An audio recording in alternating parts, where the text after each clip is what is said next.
and was a League and Cup double winner in 1998.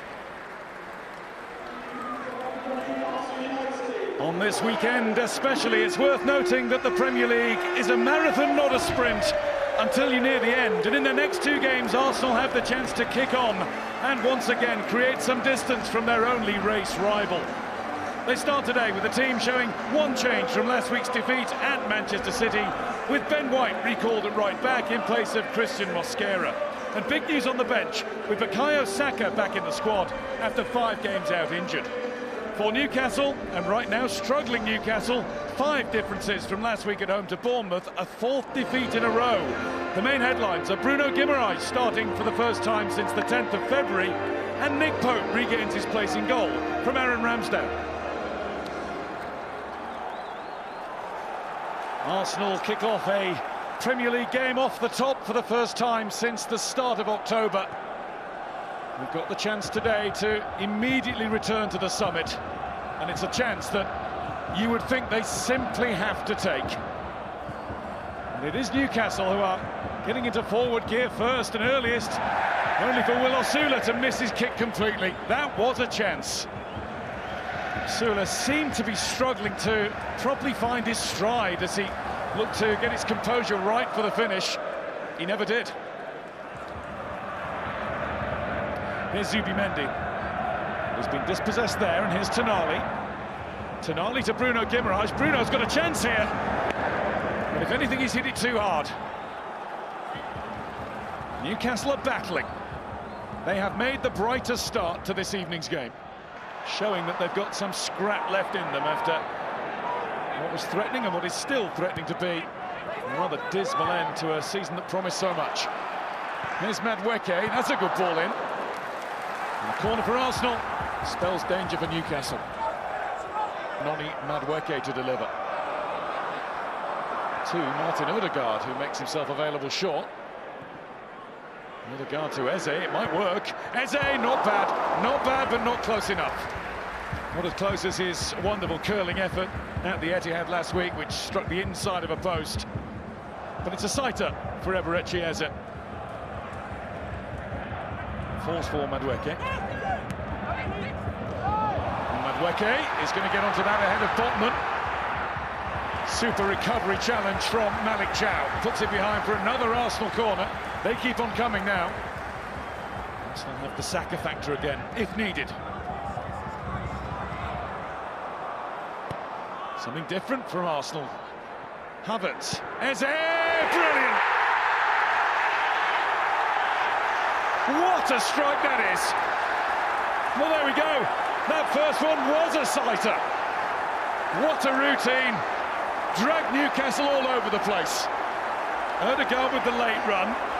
Newcastle thought the same thing was happening again, but look at Havertz, who kept his cool to tee up Eze. Still a lot to do, an awful lot to do, but that's how to do it. That will settle any Arsenal nerves that might have lingered from 6 days ago in Manchester. Arsenal 1, Newcastle 0. As things stand, Arsenal have gone 3 points back above Manchester City with a 1 better goal difference. Mikel Arteta once won the title in Scotland as a player with Rangers in 2003 on goal difference. A 6-1 win on the final day against Dunfermline, and it was Arteta who scored the late penalty, the 1 goal that made the difference. Willock against Saliba, Newcastle corner.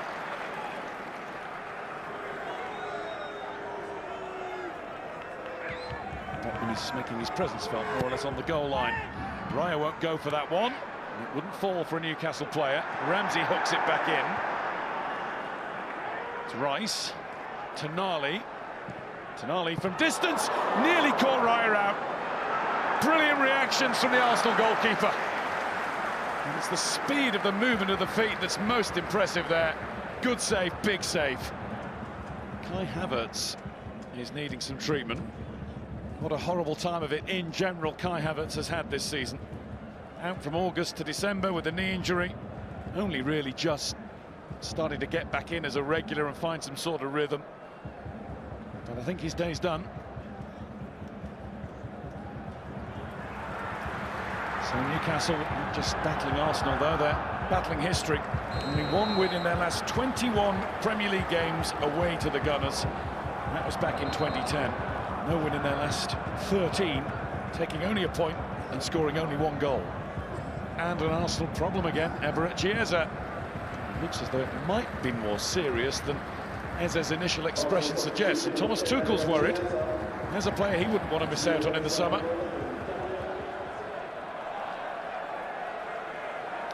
Guimaraes, Wissa. Maybe a pass too many, and it's Arsenal's turn to get forward. Gyökeres will be confronted by Pope, and Pope's missed it. And he's bumped into Gyökeres as well. It's going to be at least yellow for Nick Pope. Has he denied an obvious goal-scoring opportunity? Maybe not that wide, but he definitely, undoubtedly, without question, impeded Gyökeres. Oh dear. And the arm going up, well, you can see how deliberate it was. There's an argument to be made, for sure. I think the check's over. It'll stay yellow for Nick Pope, who spent the build-up to the game watching his old club York City clinch promotion back to the Football League in very dramatic circumstances, just involved in a bit of drama of his own.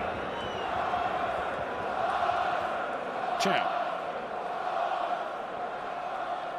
Willock. Voltemada with a chip through to Wissa!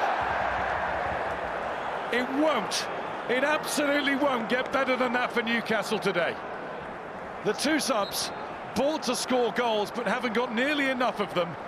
Should have combined to score one there. No blame attached to Voltemada, but Wissa really must do better. A huge let-off for those Arsenal fans, and that Arsenal boss. If they do draw themselves level, goodness, the mood here will sink. It will plummet. Arsenal fans are doing the very best that they can to keep their team on top. But here's Harvey Barnes, and Dan Burns up there.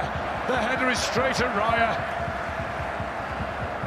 The warning bells are ringing out loud for Arsenal.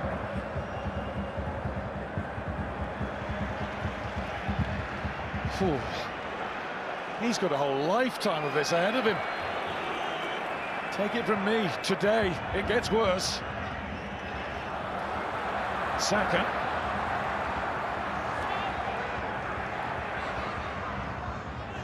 Odegaard. Pope gets down to palm it behind. I don't think I've heard many more elongated cries of shoot from a crowd. Odegaard was never going to do anything different, and it was going in. The agony of being an Arsenal fan right now before the ecstasy that will grip the final whistle. And that is it! And that's what it means. Arsenal started the game off the top for the first time since the start of October. They end the evening back on top of the table. Arsenal 1, Newcastle United 0. What's the last week been like? From the start, it looked as though no damage done. Absolutely no damage done to mentality. It was a huge reset. It was so clear, and I sensed the energy in the dressing room in Manchester already after the game, that something clicked, something changed, that they were even more convinced. And it's all good. Game 1, we had it in front of us, in our hands. We've done it. We have done what we had to do. And then, yeah, we had openings to kill the game. In my opinion, again, it's a red card. It's as simple as that. The ball is closer to the striker. There is nobody on the goal. But no surprise, because against Manchester City, a week ago, Kai Havertz goes through, Kusanov steps in, he makes a foul, 1-1, is a red card, and he doesn't show it. So hopefully that needs to change. Today, I think, will be, I hope, turning of the corner for us in terms of a shoot upwards, because I think we're close to getting results. Easy to say. Of course, now we need to deliver. We got to this point for a reason, you know. We know how to deal with it. That's why we play the game. That's why we're the professionals. You know, there's always going to be noise from home fans, away fans, people outside. It's just about blocking it out, staying focused, and believing in what we can do. And that's just winning football matches. So we'll continue to do that.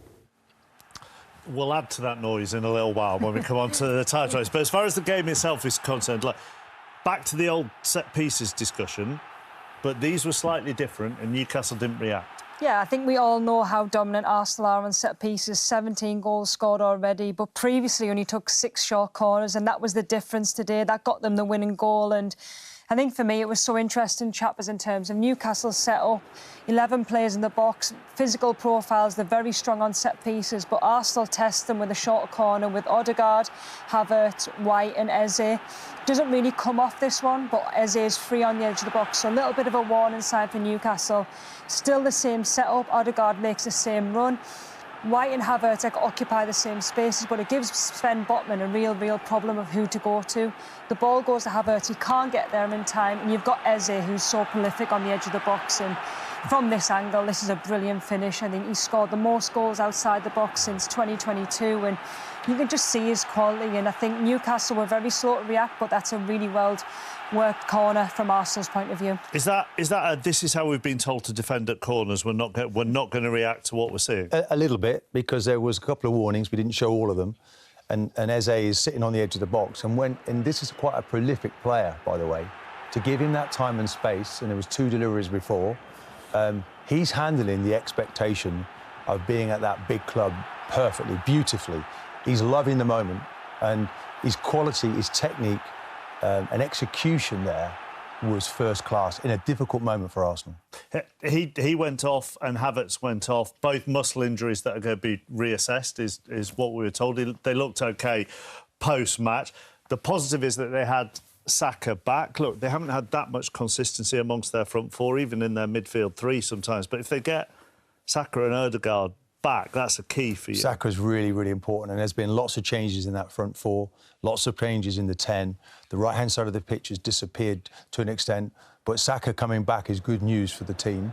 Madueke, he's at a good level, but this guy, I think, is at another level. He's been injured for large periods. Straight away he's on the pitch. I think Odegaard, Martinelli, they're switched on to him. He comes inside. First action, he's got an end product. He's testing the goalkeeper, set piece. Again, look, they want to find him in the pockets. And then Odegaard is joining in as well. Suddenly his radar's there. There's another corner. And they connect really well. And I think it's difficult when you keep making these changes enforced. But there's Odegaard now, look, joining his mate, joining the party in that little pocket, and he's nearly scoring from there. So Saka, great news that he's back. It's unfortunate you lose 2 players. Havertz looks like he's going to be out. Maybe Eze's not as bad. I mean, that last one is the standard Arsenal move, that, isn't it? Saka. That's been the signature, isn't it? So many years down that right-hand side. No Timber, of course, no Calafiori on that left-hand side, but you need to get these players back. The most important thing is to win, and I feel like I asked exactly the same questions after Manchester City won 1-0 at Burnley on Wednesday. Just win. But we're now in this situation where goal difference, goals scored could play a part. Yeah, the main thing is to win and get points, but you look at the likes of Man City against Burnley, could they added more goals? Could they maybe applied a little bit more pressure? But Arsenal have done their job today. They've got 3 points ahead, potential of 6 points ahead before City play Everton on Bank Holiday Monday. So this title race is going to go down to the wire. Let's look at those fixtures, because maybe that is the most important thing at the moment. City made the cup final today, so that means their Bournemouth game will wait for a date for as well. Palace has to be rearranged, but what we do know is Arsenal play again before City play. That 6-point gap, if they beat Fulham, they've got to make that count now. That's a psychological advantage again. Well, it has to be, and this pressure is not exclusive to Arsenal. It'll be on these Man City players. Obviously, it's a wonderful finish for them. Arsenal got Champions League games in among that, so that's why I'm saying the squad has to be beefed up. People have to be ready. But I think today was the one cup final out of the way, and a way to recovery from an Arsenal point of view. Do you think they looked more... I mean, Arteta said he saw in the dressing room straight after a Manchester City. Do you think they looked a bit more relaxed today? Not necessarily the crowd. I wasn't discouraged. I was encouraged by the Man City performance. I think they took that into this game. There's still a nervousness there, but when they go forward and pass the ball forward, when you go back, it's when the crowd get on their back a little bit, so play forward as much as you can.